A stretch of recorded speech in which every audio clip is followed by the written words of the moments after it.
Am I the only one who wants to have fun tonight? You and I have been talking about this record for quite some time and about Yeah. the different. This has been an evolution, this album. It has been, man. This Gosh. wasn't just walk in, take 12 No. songs and do it. It sounded like there was a lot of agony in the creative process. There was, with man. This. Yeah, this was one of those records, I look back on like a Modern Day Drifter where I cut that in 11 days, I just slept in the studio literally and just, we had all the songs written and we went out in there and knocked it out. I just put a lot of time into it, just getting the right production, the right songs, the right sounds, and actually went into the studio a couple different times to just get it right. And it took about a year and a half of writing and listening and recording, but in the end, I knew when we had it, and I was really glad we took the time to make it the way we did. But this wasn't just like, hey, let's go record songs and just have fun. It was like, let's keep digging, keep trying, keep working, keep getting it right. Was it because you had taken such a departure away with Up on the Ridge and you were coming back to mainstream country? Right. It had to be done the right way. Yeah, it did.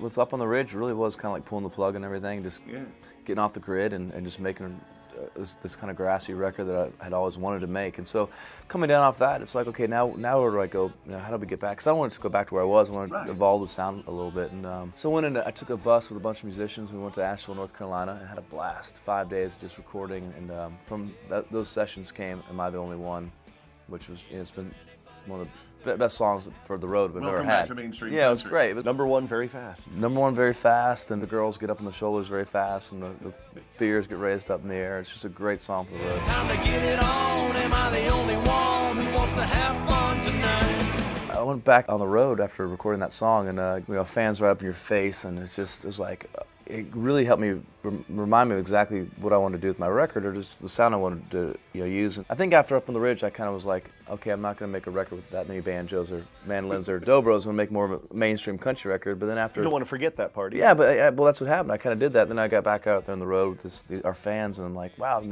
I love playing the banjo and the fiddle and the mandolin, having that in our show. But I love the electric guitars too, and the kick drum that way it hits the crowd. And so I was like, why don't we just turn them all up to 11 and see what happens? This is still the place that we all call home. I just felt this is a really important record to really define who I am as an artist. There's the country, what I love about country, what I love about the bluegrass instrumentation, and what I love about rock and roll energy, just really getting that all kind of together on one record was really important to me, and it took a long time to get it right. I'm the kind that likes to take it slow. The duet with Karen Fairchild, I mean, I love the story. It was a pretty organic invitation to be a part of this. Having a few drinks at a party. Hey, you want to be on my record? Yeah, love to.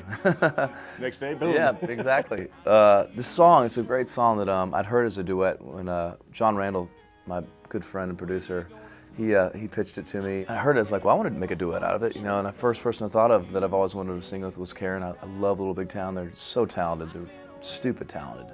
And she's got such a great, breathy, soulful voice, and she's cool, She's the kind of girl you can go up to the bar and be like, hey, want to sing on my record? Yeah. All right, let's trade numbers. And Now, other than Sweet and Wild with Sarah Buxton, which really wasn't a duet, so to speak, was this the first real duet? Miranda and Jamie Johnson Oh, yeah, that's were right. on Bad Angel. I've had Alison Krauss on a bunch of tracks, but I just never really made them full duets, so it's a full duet. It was really fun. I don't want to lose this feeling. I don't want to close my eyes. You're going to celebrate the launch of this record with a pretty big milestone, especially for one of your favorite buildings in Nashville. yeah. You're playing the last full concert on a stage that has been Dude, there for a make me long nervous. time. Yeah, it's time to get it on. Am I the only one who wants to have fun tonight? They're ripping the stage up at the Ryman. I mean, it's you hear that, and you're like, what? Why would they do something like that? But the current stage has been on the Ryman for the last 60 years, so all our heroes have sung on that stage. And it's just the wood is it's just old and it can't support the modern rock acts and country bands too that come through with a lot of production. It's just old. The great thing is they've already told me that we can have all that wood in our bus. So the floors, the walls, the ceiling, we're going to be surrounded by the Ryman wood.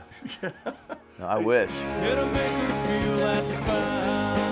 Yeah, it puts a little bit of pressure on us, the last live show at the Ryman before they rip that stage up. So I want to do something that really, I want to tear it up, for our fans out there. But I also want to, do something that's memorable and gives a lot of, shines a favorable light on all the bands that have been there before us and all the great stories and all our heroes. So I want some good moments to be out there. That's how you know I'm thinking of you. If you get a little piece of wood, can you just save like about just a little inch? Got the little chisel and I'll just take a piece. Yeah. tell anybody. There's gonna be security guards on stage watching our every move. They know what a fan I am of that building.